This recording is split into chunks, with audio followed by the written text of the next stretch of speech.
welcome to this afternoon's workshop. So Can-Do Links to Learning was put on pause for the last 2 weeks because of the conference that was being held. So we're back now. This is week number 3, and I'm super excited to have our very first week presenters, which is Laara Yaghujaanas and Mark Salter, bringing in such great knowledge, their experience, their education, their teachings, whatever they have learned, they're bringing to the table, and it's really rich and good stuff. So today's topic is First Nations good governance and economic resiliency. So a little bit of background on these two amazing presenters. So Laara, she owns and operates Carden Consulting, which she established in 1997. And Mark joined Carden Consulting in the summer of 2017 as a business and a life partner. So they both are really great at teaching and kind of connecting the dots, and I believe bringing in inspiration and challenging our thinking and how we do business in our own communities. So a key component of their work has been purposeful planning to enhance the capacity and self-determination of Aboriginal peoples. Through community-owned research and tools, this indigenous methodology and approach has proven successful in supporting the self-determination of Aboriginal peoples, communities, organizations, and nations throughout BC. So we're really honored to have you two present and speak and lend us your wisdom and knowledge. They are speaking to us from Vancouver, BC. So this is the BC Links to Learning this afternoon. So I invite you just to sit back, relax, listen, take it all in. If there's any questions that you have along the way, feel free to type it in the chat box. There is opportunity at the end for questions and comments and a little bit of dialogue. So we would love to have your voice heard. So welcome, Laara and Mark. Thank you very much. Hadla isis akmens akte gudne lagan. My name is Laara Yaghujaanas. What I was saying is, welcome, good people. I'm happy to be here. Again, my name is Laara Yaghujaanas. My Haida name is Gunkoyas, and I have been doing this work for about 25 years now. And I'm happy to come here and be a part of the Can-Do team for today to share our understandings and learnings to help support your community economic development. Aishka, Osiemnishkwelekwa. Greetings to honored guests. That's Lekwungen from my hometown in Victoria. And yes, you are reaching us here at the North Shore Studios of Carden Consulting on the Burrard Inlet. We're pleased to be sharing, living amongst the Tsleil-Waututh Nation on their lands here on the North Shore of Vancouver. And we are very much respecting the Squamish and the Musqueam people's lands to which we reside and play upon as the weather dictates here on the West Coast. And today what we're going to be talking about is, as was introduced, is good governance informing your development corporations as well as economic resiliency to help support our First Nations during these times of change and challenge and opportunity as well. So we're going to be going over a little bit of information with regards to effective governing institutions and what we've experienced in terms of helping to establish or reestablish development corporations for the benefit of First Nations. We qualify this by saying that we talk about community-owned development corporations, and you'll hear throughout our presentation, we do take that very grassroots approach, knowing that it works well and has significant benefits associated with having that community-engaged approach. So effective development corporations are those governing institutions. So your government is a governing institution, your DevCorps is also a governing institution, and in Harvard Nation Rebuilding Theory, it's some of those key characteristics around capable governing institutions that help you to practice effective sovereignty. And in this case, we're talking about development corporations that respect their role in being accountable to citizens and responsible to establish and maintain good corporate governance. ensure that those strategic measures established by leadership and shareholders, so leadership acting as shareholders in the establishment of a development corporation, that strategic measures that they set out are established and baked into the DNA of the company, including articles of incorporation, business charters, governance policies, community economic development planning, and other agreements like loan agreements to ensure that they're accountable for community-owned development corporations. These are the types of characteristics we see again in the characteristics of nation rebuilding. And if you want to look into that further, it's through the Harvard nation building theory. First Nations development corporations in a strategic direction. Strategic measures established by leadership, the shareholders, including the articles of incorporation and/or the business charter, as well as the corporate governance policies, community economic development planning, and agreements are for accountable community-owned development corporations are as follows. Remember, it's a community-owned DevCorp. The DevCorp's values are aligned with those of the nation and the nation's principles. The mandate, the purpose by which that will be achieved, and the mission and how are also part of this opening conversation. Performance measures and limits are put in place at the beginning. Competency matrix to recruit board members. You've got to have someone who can actually drive the car when you get the chance to build your car. Shareholder and board members' roles have different responsibilities, and so it's really important. Corporate governance policies, framework review, including issue resolution, strategic planning, and reporting to remain accountable. This all has to happen in the beginning. Have the conversation about how to solve problems before you have one. That's issue resolution. And incorporate strategic planning into moving your corporation forward. Thoughtful. Community advisories, building awareness and business capacity and economic diversification and understanding. Ensure effectiveness through development and sharing of aligned opportunities that are responsive to the community's needs and interests, and support good corporate governance. So you've got to have that ability to engage with the community, get that feedback to the corporation, and take what comes from that information and fold it back into the way you go forward. Agreements, the repayments, and the reinvestments that we'll talk a little bit about is part of the planning process. Money's going to be lent. How are you going to pay it back? So this is basically our suite of things that we found when we go into communities and when we're helping to set the strategic direction or reset the strategic direction of a development corporation. That are those things that help to clarify a path forward for the development corporation to operate as effectively as possible. What we find in that this suite of things that we're going to talk about, we're going to go into these topic areas a little bit in each area as we go along. If you have questions along the way, please feel free. We have one of our staff, Justin Cronus, over in the corner here, who's from the Haida Nation as well, who will be able to read your chat room conversations and be able to let us know any questions, thoughts, or feedback you have as we go. And we will go into it now. So we're going to talk first and foremost about what the values and principles are. So again, one of the first things that we like to talk about when we go into establishing a development corporation or reestablishing one is talking about what the values of your community are. So a business is not a business is not a business. Indigenous business made up of Indigenous people behaves differently because it has a different value set. We as Indigenous people have collectivist values. And when we take a look at what those are and reflect upon those things, we're able to better plan and establish the parameters by which a development corporation operates. So for example, if we're talking about for Statlium and Hatmakala, when we talk about that relationship and the laws of the land, it's really hard to say that in resource development that we're going to go ahead and do this venture without having an environmental study, without having an understanding of the traditional use of the land, future use, sacred sites, all of those things, without understanding our relationship to the land and the resource development associated with it. So those values help to inform our behavior. And when we do that type of value alignment within communities and community-owned development corporations, we end up having better results. So values are those things that are most important to us as people. We learn them from our birth, from our families, from our extended family and our communities. And our principles are those things, how we filter our behavior about what's right and what's wrong.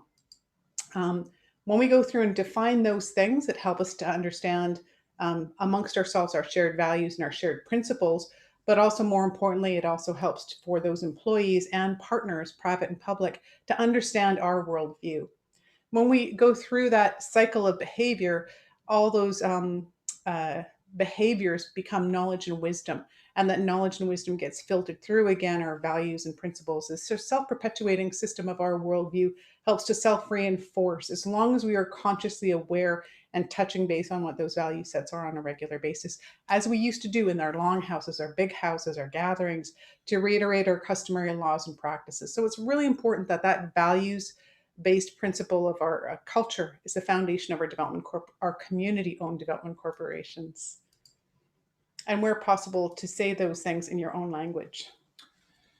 Yes, we'll get to more about the importance of culture and language in the DevCore very shortly. Values, though, are the things that bring us together and are once were perceived as inconsequential to governing or operating an organization. However, today, more so today in the middle of a pandemic, leaders around the world are realizing that organizations with a strong culture based on a shared values consistently outperform other organizations by a very large margin. By having a shared value management system and structure, revenue can grow faster, rates of job creation can grow at accelerated rates, stock price, the value of your company will grow exponentially as well. And ultimately, your profits will then become that much higher if you all have the same corporate belief and culture in the organization. And First Nations organizations that are unique in Canada and are differing, and these differing values must be the foundation of your organization if you are to be effective. So embrace the culture and the values of your community, and that will make you distinct in the business world. And that one foundational piece of research that you just read was from Coos and Posner. And they did this research in a book called The Leadership Challenge about 10 years ago. And ever since they've written it, there's been this growing wave of understanding the importance of being values aligned. And that's why we're starting to hear our leaders talk about it. When I was doing my master's degree, they were talking about the projection, we're starting to see it play out, is that nations will become that much more aware of their values and how to align it and the importance of doing that so that we can have integrity and move in a way that allows us to fully realize our potential and to be able to take care of each other in meaningful ways. So we have this little graph here we like to share. It's not one we're going to fill out today. We want to respect that you would need the time when you develop or reestablish your development corporation, that you and your leadership team or your community reflect on what those values are for you as a people and those values that are expected of the development corporation. So you might have new things like wealth creation in there. You might have accountability as it relates to governance, those types of things that we like to see in there. However, you will also have your own laws and worldviews and those wonderful traditions that are carried forward through our language that help you to understand how the development corporation should be behaving and what it should be adhering to. When we take a look at it, again, as much as possible, put it in your own language. English is a bastardized language made up of several different languages, and there's no replacing our own languages that have been around for thousands and thousands of years and hold such a depth of knowledge that we can never really articulate in English. So please try and use your own language as much as possible when you do this exercise. Principles development. So when we've done the exercise, we can create principles, the right and wrong actions, and then the definition. Consistent with our values, citizens are engaged, and effective business growth and development management. Planning an opportunity, and when you have that engagement, you have the ability to get feedback from your community and look at opportunities that may interest them. Effective business growth and development, citizens and others that could be mentioned here, echo corporate governance policies and industry focus. So you got to make sure that everything lines up that. Sound financial management, holding assets in trust. That's what it's all about for citizens and for future generations. And operating in accordance with international financial reporting standards. So meeting a certain international standard. And then being accountable. Being accountable to your shareholders, which is your citizenry and your community, with the quarterly and annual reporting so that they understand what's going on. And that process of sharing good news and bad news is the openness and fairness that people want and the transparency that's expected so you can have some trust. First Nations community-owned development corporations should also base their principles on their own customary laws and protocols and bring their language in as much as possible. And the analogy we like to use is when you are members in your community working inside your DevCore and they see your language reflected there and your cultural beliefs and laws is included as well. That's a sense of inclusion and a sense of comfort for people, and they'll be rising to the occasion to be a part of that. And these are just some ideas and examples of what you might include in your principles. The ones that we'd always recommend, of course, are sound financial management, accountability, a focus and discussion on how you would remain citizen engaged, and then, of course, your values being reflected throughout. The next piece, again, in our experience in helping to establish or reestablish development corporations to be most effective, is having a clear purpose statement. And before we get started on this, I wanted to respond to Caledonia's question, the name of the book. So if you Google Kouzes and Posner, Kouzes and Posner, Posner, they wrote a book called The Leadership Challenge. And that's where that statement comes from, around the values alignment. The other place you can go to is the Values Center in the UK. I took my CTT level 1 and level 2 training there as well. And that's all of what we do. And we've used all those tools from my CTT training to be able to incorporate with values alignment in an informal way. But it's the same training that IBM, Google, multi-billion-dollar companies are using to improve their operating efficiency. So it's certainly something that's very effective. So again, one of the things that we want to include in defining or redefining a development corporation is having a clear purpose statement. So using the words, the purpose of this development corporation is to. So really important to make it really clear, this is what you're saying. When you create a purpose statement, make sure that you have why it's being established. Most importantly, what is the intended outcome? So one of the intended outcomes that we see often, not always, but often, is articulating an understanding of wealth creation. So we see very effective corporations like Member Two's Development Corporation, where they have coined a term called wealth creation, and many other First Nations in Canada have used as well. And that's taking a look at wealth in terms of much more than a financial wealth. It includes things like quality of life,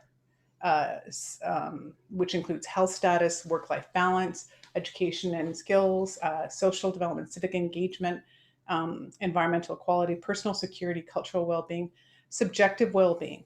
And it also includes material well-being. So those things we are more familiar with, like income, wealth, employment, earnings, and housing, and sustainability of well-being, including natural capital, economic capital, human capital, and social capital. So that wealth creation, that idea of it being much bigger than that, it's about all of our traditional ways of looking at the world and being in the world, that we want to see that type of thriving reemerge into our experiences. And in that broader description, that wealth creation might be one of your whys. Why is it being achieved?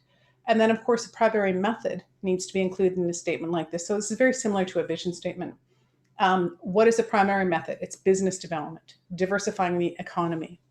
Those types of statements that can help you to articulate very clearly what the development corporation's purpose is. And of course, when you complete it, you always have to have who it's in the benefit of, your constituents. That is to say, your citizens. And that's for today and future generations. That helps support a broader, longer term view of the purpose of the organization. And again, ideally, you want to have as much as you can in your own language. Purpose and performance measures. Some tips to develop an effective performance measure include: focus on why the development corporation has been established. What are the intended purposes? Example, wealth creation as defined holistically. Which of the many First Nations clients have also stated that this includes but limited to creating consistent, sustainable financial benefits that ensure the DevCor's sustainability and reinvestment back into their nation. Skills training and employment and contracting opportunities for nation citizens. So having the ability to train people, give them a future in your corporation, give them employment today, and also opportunities for people who want to be supporting your company through contracting, self-employment options. Sustainable development. You're recognizing and managing the protection of your territory. You don't want to be damaging your home territory in your corporate activities. You want to make sure there's a balance.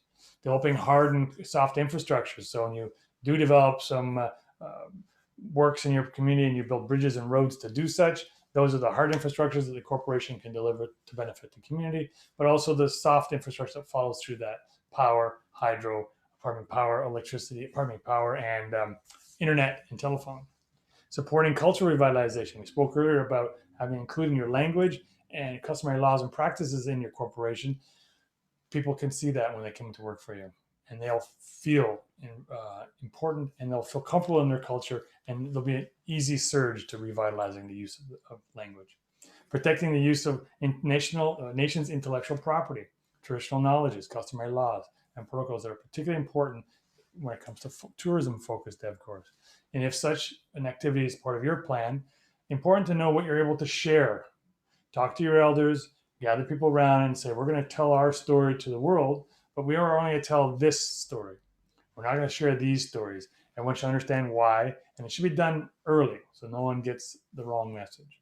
And of course, nation citizen capacity building, understanding and training employment and contracting for small business development helps to diversify your economy and creates improved self-sufficiency for your community members as well.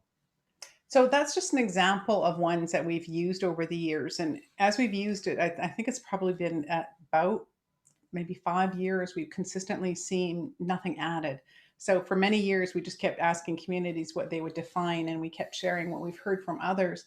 And we ended up with this list of intended outcomes and performance measures for development corporations that seems to not really fluctuate or change too much because of the fact that the broader scope of what we're expecting in terms of outcomes from development corporations that exist beyond just wanting a paycheck at the end of the day. These are the things we want to see for our communities. So just as an example, go ahead and use those and be able to make them your own. They're ones that have withstood the test of time with many of our clients, and we feel it might be able to help yourselves as well. And Mark was giggling just at the beginning because in our last performance measures description and this one we had the goalpost, and of course, again, some of you might be too young to remember who Pele was, but he was one of the icons in soccer, hitting that goal and hitting that ball through the net in very innovative and powerful ways. So he used to fiddle with a yellow jacket. Yes, yellow shirt. Performance measures for inclusion into your business charter. So again, when we take a look at the performance measures, what we're expecting in terms of outcomes for your development corporation, the ones we just went over are pretty much the ones that we say they're the ones we focus on in terms of measuring performance. So when you know you have a development corporation working, how can you say, are we realizing success? Have we gotten there yet? So similar to a canoe, you set out on a journey and you have point A, B, C, D. Ultimately, you want to get to that point across the waterway, and there are points in between. Measuring success is similar to taking a look at those performance measures regularly to say, are we there yet? Have we gotten employment? Have we gotten training? Have we gotten net gains on the land? Have we stewarded our lands? Have we supported cultural to be revised and revitalized and reflected in our organizations? All those things that we said just now were part of what people were looking for, are ways to measure the success and performance of your development corporation. When we take a look at performance measures specifically, they're a way of very carefully describing intended outcomes in a very objective, visible way. So it allows us to be able to describe things in terms of targets like a canoe journey. We're going to go across here. There's going to be all sorts of things changing our course along the way, but our goal is to get to point A. And that means that we're going to be able to say we got to point A by saying we have gone across and we've met that location. That location, of course, being something that's objective and observable that can be described, usually in the terms of numbers, percentage, or dollar figures. So employment's been created. We have a 10% increase in employment in our development corporation per annum. We have a 5% return on investment in our development corporation per annum. So those types of measures that allow you to say, yes, we're getting there, we're doing what we're supposed to do. Good performance measures also, it's psychologically, we are hardwired to be able to respond to those types of requests and challenges when they're really clear. It allows people to have security on what's being asked of them and really push themselves in and lean into those types of requests. It allows them to have some security in that, but also helps inform their behavior and make sure that the development corporation is accountable. And it reduces any micromanaging, because performance measures are a strategic level conversation you can have with staff to measure performance and not go into micromanaging. So rather than going to your DevCore staff and saying, how did you talk to, Sue who came by the other day? That's none of your business. When you go down to talk to your DevCore as leaders, it's talking about, did we increase our return on investment? Did we increase our employment and training this year? Did we? And now we're able to measure what's going to be able to see, we can see as success. I like to use an analogy. What measures matter. So when you all agree upon a measurement system, that you can all agree on as objective and accurately reflects the journey you're taking with your corporation, then you can put a lot of weight to them and people can see that they're there and can rally to them. So as Laara says, what measures matters. And it's also important to revisit the measures themselves. Sometimes they need to be adjusted if the outcome's not what you're expecting, and you need to refine your performance measures, and you'll find the outcomes come to that, rise to that. Performance and control measures. Leaders must maintain control to be effective, and the DevCore needs latitude to make decisions, therefore. Leadership must establish effective control systems to prevent meddling or micromanaging and supports an arm's length relationship. These control systems focus attention on ensuring that planned outcomes are realized while also keeping communications at a strategic level. Leadership must control all it can, not all it can. So there's a difference. Must. It must only do what it should, not what it can. So that's important. So you can go in as a leader or as a manager or a leader in the broadest sense. You can go in and micromanage and get yourself into work that you're not supposed to. So for example, I'm a director on a development corporation. I could go in and start getting into the books other than requesting financial reporting. I could go in and start doing a bunch of things that would mess up the DevCore. My job is not that though. My job is to control everything I must control, not everything I can control. And so I need to be able to be really clear for myself and have a lot of discipline to control only those areas I'm required to control, not everything I can do and get in there. So it's really important for leaders to always come from that perspective. So you're setting strategic goals and objectives and the limits. These are the activities that can and conduct and methods or risks that are unacceptable. So that's the leadership control job. Monitor and ensure that intended outcomes are realized. The most effective strategic monitoring is by monitoring the progress through the performance measures. So again, we're back to what we're going to measure: job creation, wealth accumulation, improvements to our land. Those are things we can measure, we can all agree upon. That's what we're focused on. Strategic goals and objectives are set throughout the mandate, while the limits are established in articles of incorporation and DevCore's governance policies. A community economic development plan should be completed similar to a CCP based upon the needs and interests of the community. A comprehensive community plan is engaging with your community members. A community economic development plan is the exact same process. It's talking about the economics of your community. So we have in the next slide just some examples to share with you. So for example, if we were talking about performance measures for sustainable development and management and protection of the territory, it might be adherence to the land use plan and land code and protection of the territory and nation and net gains on the land. Supporting use of intellectual property, you would have financial policies that ensure that in your asset management that those things are protected and that you haven't deviated or you have a percentage of conformance with policy. So there's a bunch of ways to come at it to be able to say it in clear terms, depending on the level of organizational development you have. Ideally, you do have your HR finance policies, your business development policies, your governance policies that all underpin this. But most importantly, that you have measures that you can say, yes, that makes sense. We have 5% increase in employment. We have a 10% increase in small business development. We have a 15% increase in infrastructure benefits arising from legacy agreements, whatever they are associated with your development corporation. Just here's some examples, just as a starting point. So numbers, percentages, dollar figures. The next piece. Board competency matrix for inclusion into your articles of incorporation, your business charter, and your corporate governance policies. The First Nations Development Corporation's Board of Competency Matrix. A competency matrix is a broad set of characteristics for the team that is intended to guide the recruitment and support the DevCore to realize its purpose.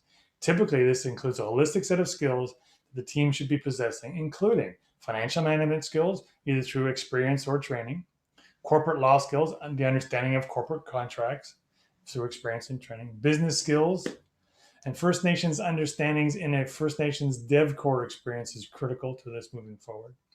And business experiences relates to the nation's industry priorities. So if your nation's going to be working in the tourism industry, you would want to have a tourism-related expert on your board. Leadership is in establishing and reestablishing a DevCore should be define what exactly the matrix should look like within your nation. So you come together and decide what you need to drive this car. And what you want to have is someone who can actually drive, who's driven a car down this road once before. And has a driver's license. And has a driver's license. That means they're qualified. They've got the requirements through experience and training to do that work. The rules of how many nation citizens can and should be involved should be maximized, but only if they have the skills to do the important work, and it can take it on without detriment to the corporation for the nation's benefit. So we can't have just representative board members. They have to have some sense of competency to then give back, assist with driving the car. That's an important component. We don't want them to be a negative influence on the car's performance. So that competency matrix is a best practice. We always suggest, again, that shareholders should define as a standard best practice to make sure that the nation has the capacity to be able to move forward a development corporation meaningfully. And this is done through a broad call across the industry spectrum to get the best candidates forward. Shareholders and board roles and responsibilities, again, for inclusion into your shareholder agreement, charter of business, and your corporate governance policies.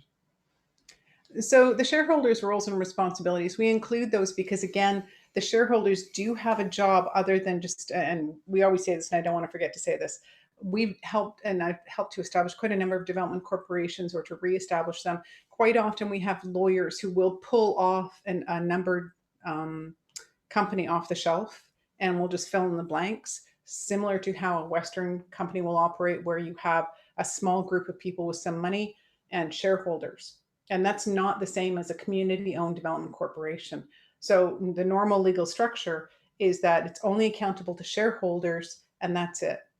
And what we usually like to say is expand those in your articles, your business charter, all of that to reflect that these assets that are being used by the development corporation, financial, resources, land, water, trees, all those things that are being used for the development corporation are owned by the community or the citizens at large. And those things have to be treated in trust, stewarded in trust, which means that the shareholders have to clearly define and set up the development corporation in a very strategic way, setting out these parameters to make sure it operates effectively.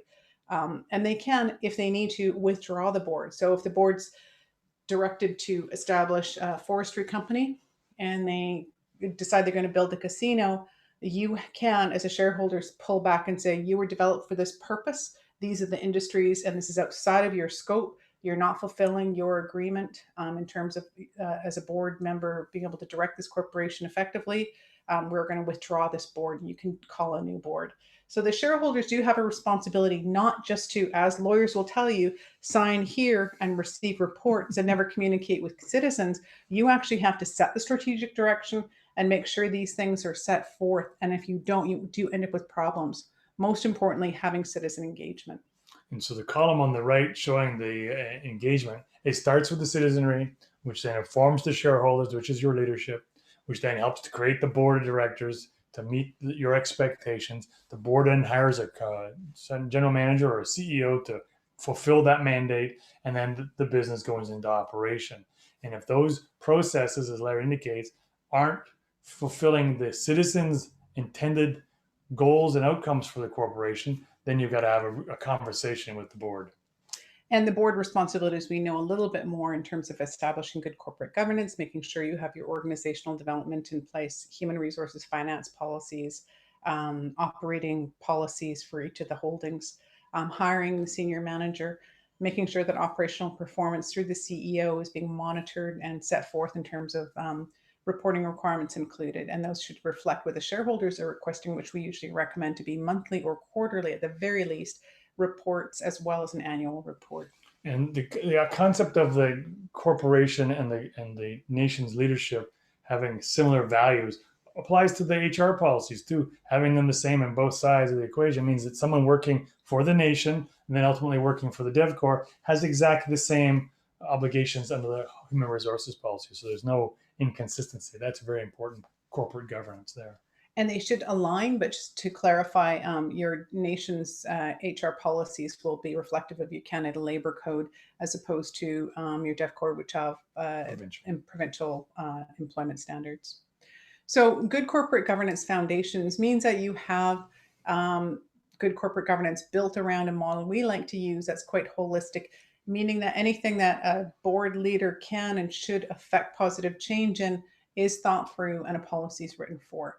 That means that how they govern themselves, oops, that happened again. It didn't go forward. So meaning that in those 4 quadrants that you'll see in just a minute when Mark fixes that for me, that the board decides on how they're going to govern, starting with how they work together, meeting and agenda setting, conflict resolution, all of those types of things. And then managing the senior manager and monitoring operations. So that's the next quadrant. Engaging citizens and shareholders on how you do your work and make sure that you're receiving direction on understanding needs and interests, as well as reporting requirements. And that also includes having a very clear process by which you create policies for performance management, strategic planning, and reporting. And all of those come together to create a path forward for the organization to be able to do its work well, supported and underpinned by those lower level operational policies, HR and finance policies that a DevCorp should have. And when we look at this, one of the most remarkable ones that we saw from, gosh, now 20 years ago is Member2, and they're ISO certified. So we hear a lot of people say that that's the white man's ways or whatever, but we had deep protocols and customary laws. Similarly, our development corporations have to have their own laws and rules of how they do things to fulfill the needs and interests of citizens in developing an economy. So one of the other pieces we always recommend is to have an advisory committee, most importantly, because it helps to build awareness, understanding, and capacity so that people can not only participate in sharing more meaningfully the needs and interests of community in the development of the development corporation and the businesses that are under the general partnership, GP and LPs, but also most importantly that they as individuals hearing about business being developed can understand what's going on to say, how do I fit in there?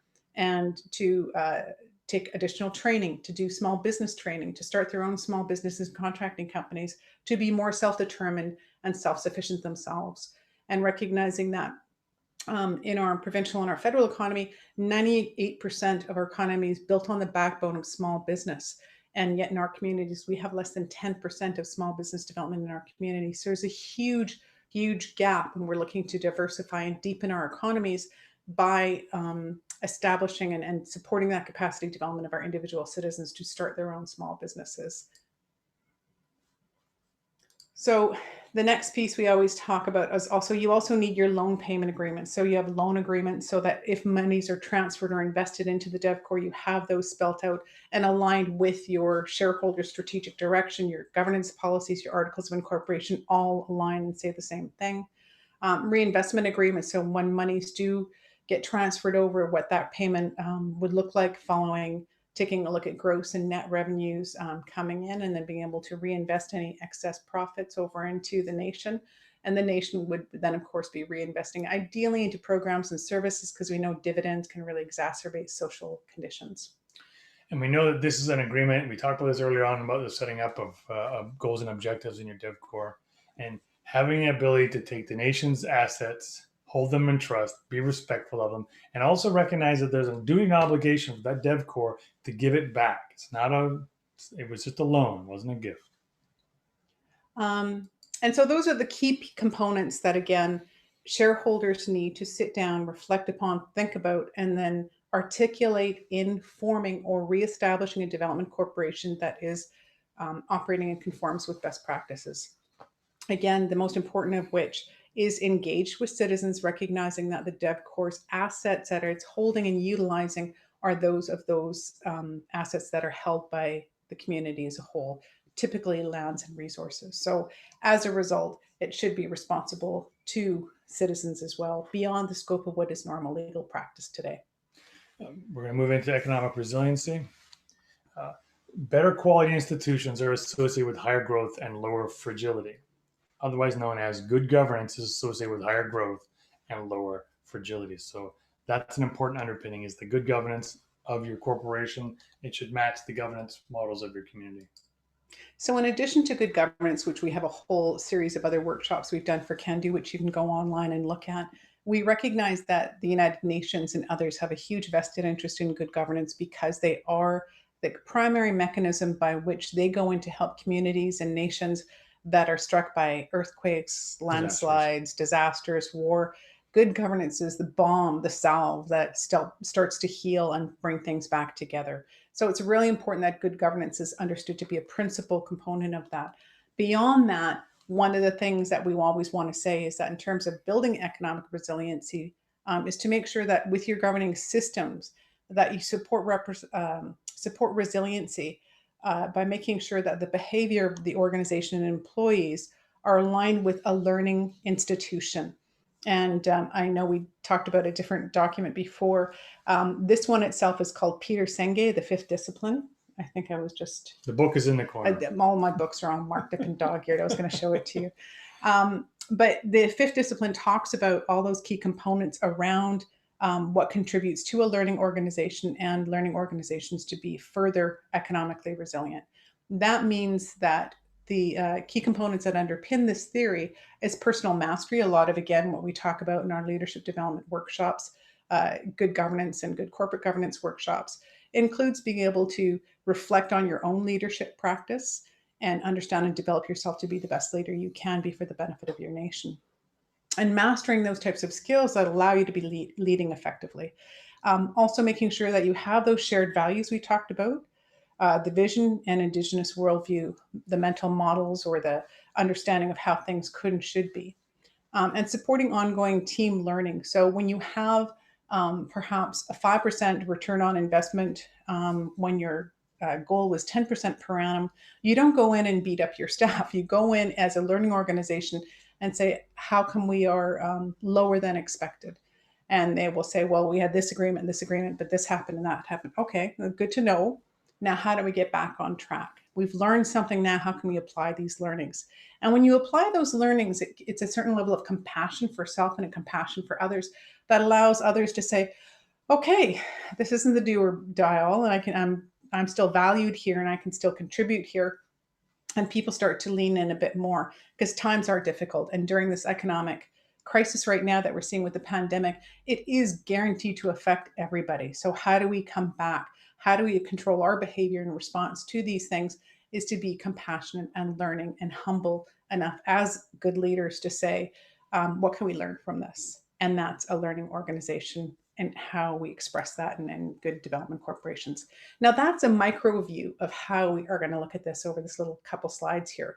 A macro view starts to go into other things that can happen in terms of supporting economic resiliency, including international public policy, those types of things. We're not going to be able to go into that right now. It's really more around what can you do in your own backyard to support economic resiliency.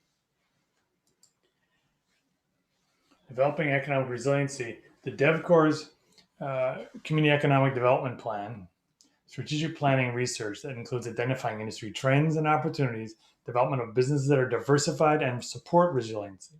This includes developing a wide range of experts to work as a part of your team and as a risk mitigation strategy. They must be supported by good governance and good governance policies that set out how engagement should happen based upon customary laws and practices, reinforcing effective feedback systems. Use of the advisory committee, getting your citizenship involved and helping to lead the planning so that it's community led. Empowering, supporting the team and citizens learning from the benefit of the whole for future generations. That's making sure everyone understands that we're all here for everybody to be successful. And be disciplined and accountable and be transparent. Leadership committed to good governance, including effective monitoring, those performance measures again, and supporting a learning organization and reporting and feedback and then learning adaptations. So sharing success is something everyone's proud to do, but when you don't achieve that success, there's some hesitance to do so. But you have to appreciate that it's the sharing that's the most important component of the exercise. What's actually delivered is not the critical part. It's about being open, about being transparent. We got nothing to hide. We missed the target. Here's why. We're going to learn from that, move forward. But by sharing that mistake or that shortcoming, shows the honesty and the openness in your corporation's governance and invites your community to stay involved. No one feels that they're not connected anymore. And those learning adaptations are critical to be able to embed in written documents and to learnings and reporting and systems. So if you find that for example, you're negotiating a large joint venture and your impact benefit agreement speaks to a number of different aspects that aren't realized, you can go back and change those things to make sure that you have learnings incorporated into your agreements and your systems to ensure that you're more effective moving forward. So that's the best approach to take, is what can we learn from this?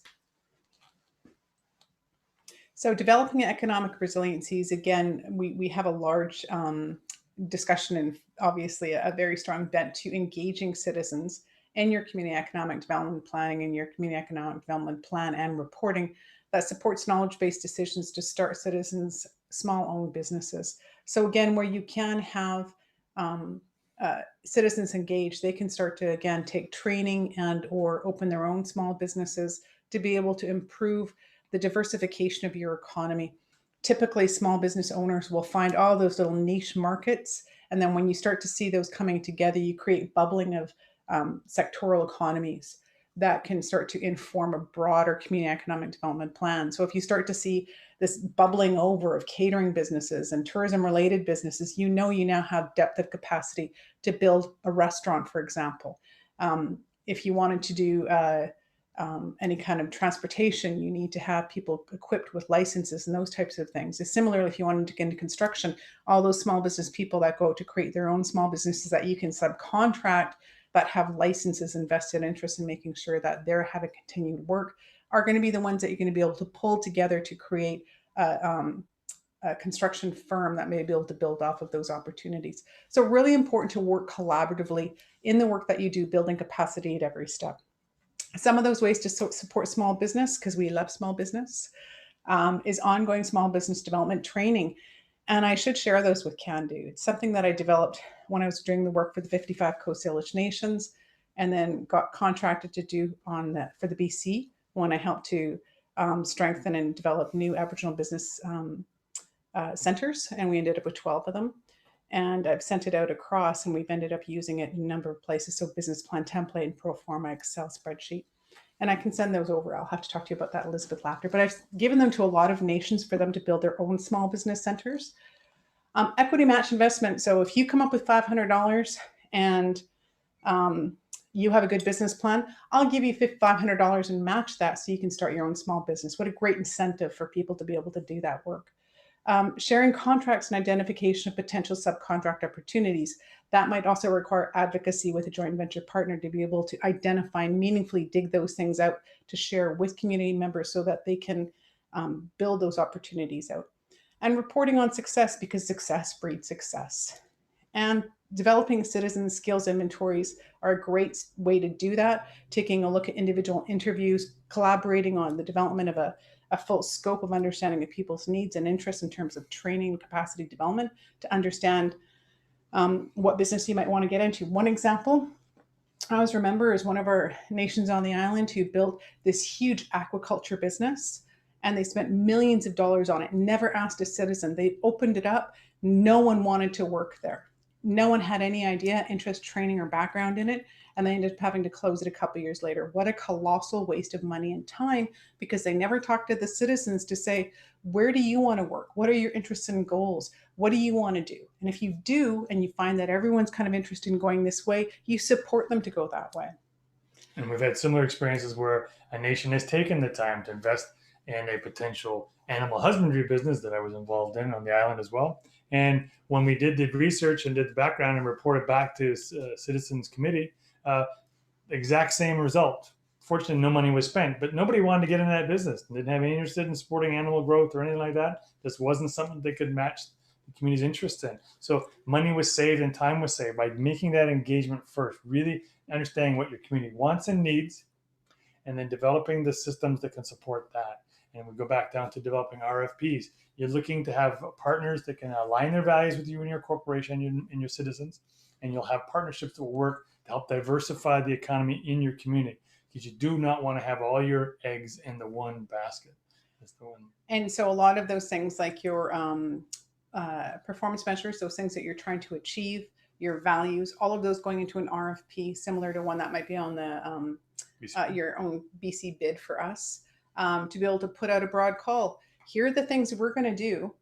Here's our values, and here's the things we want to achieve. Anyone interested in working with us, come here. And that, again, Member 2 did that. And globally, they've had, for a small community of 300 people, they've had people knocking on their door from around the world because of their ISO certification, but because also one of many First Nations who put out a broad call. We're open for business. Here's what we're trying to do. Here's what we're trying to achieve. And here's our values. If you're aligned with us, come do business with us. And it's amazing how many people come out of the woodwork of what we think to be a very individualistic society, of people who are really wanting to change how the world, change our world.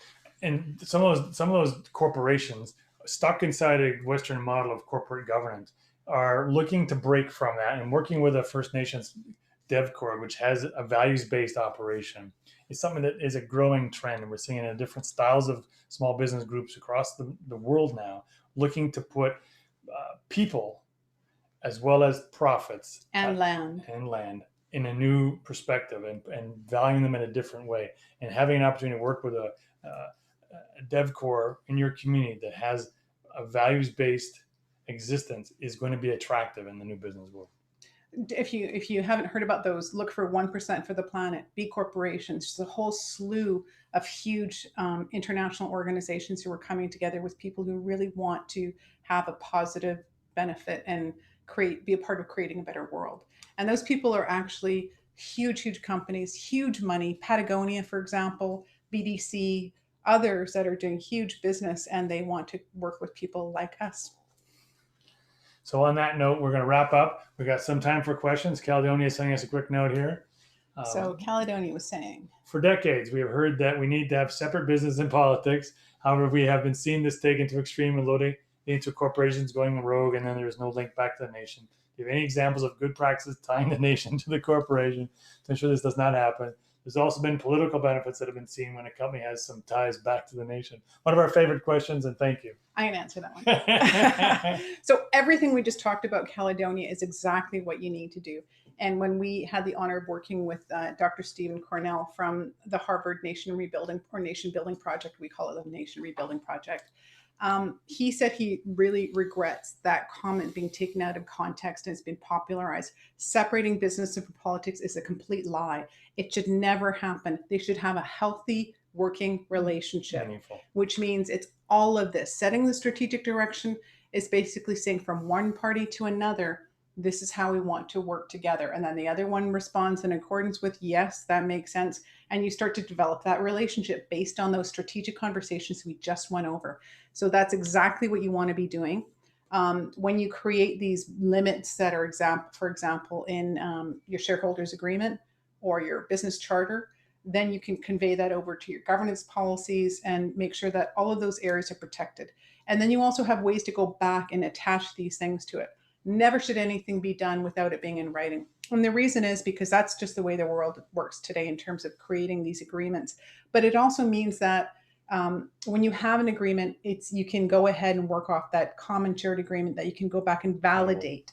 When it's something that's said in just a course of an agreement, there's subjectivity to it, which means it's easy to go rogue. So you're absolutely right. That complete separation from business and politics means that a DevCorp can and will go rogue.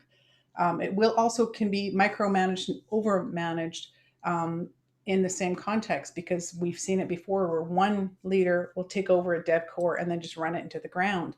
So it really has to have these effective working relationships and parameters that we just went over in this workshop.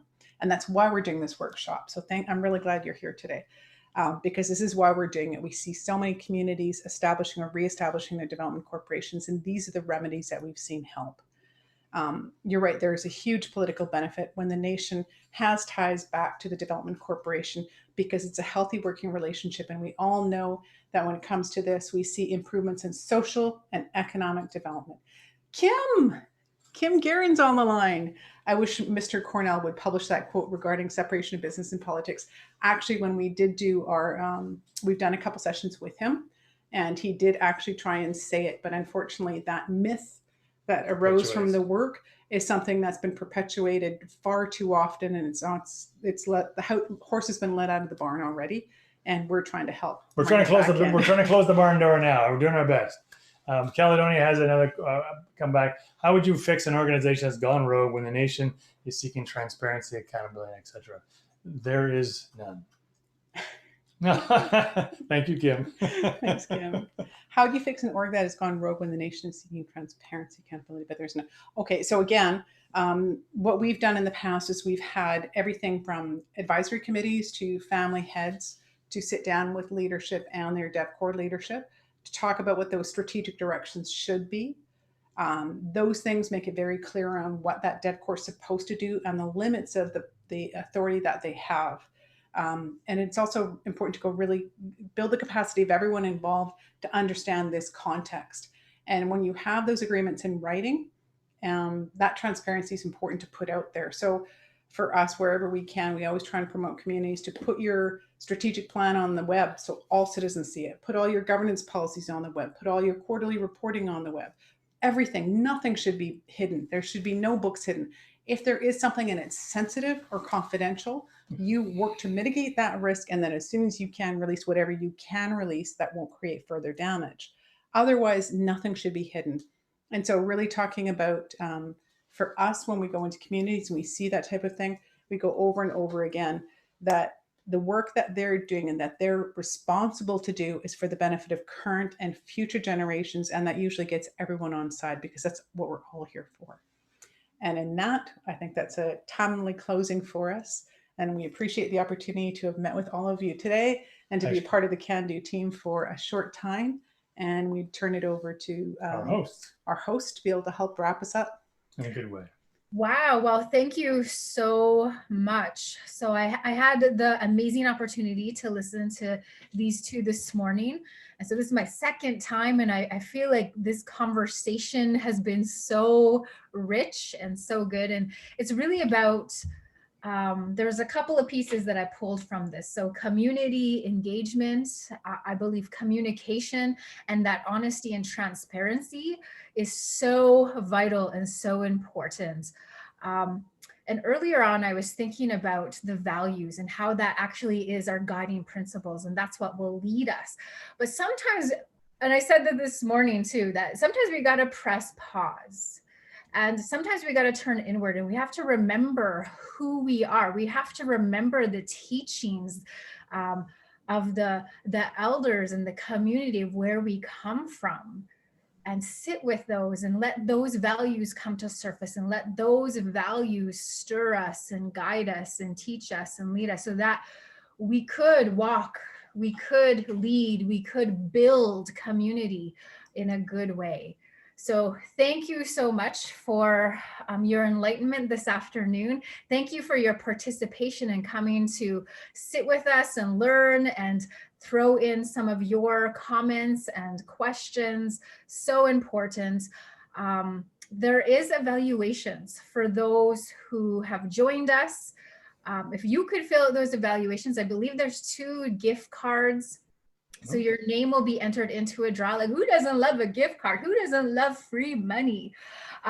So your name will be entered in for 2 gift cards are up for grabs. So please, your feedback is really, really important. So thank you all for coming. I hope as we walk the rest of our day, may you walk in love and honesty and kindness, that you would know Creator's peace for your own soul, your own spirit, but also for those around, all of creation. We give thanks for the gifts that have been given to us. So have a good rest of the day. Thank you so much to our 2 amazing presenters, Laara and Mark. We say Kinanan Skomtanan. Thank you. Thank you. Hawa'a. Have a great day. Thanks, guys. It was really good. Thank you. Bye, Kim.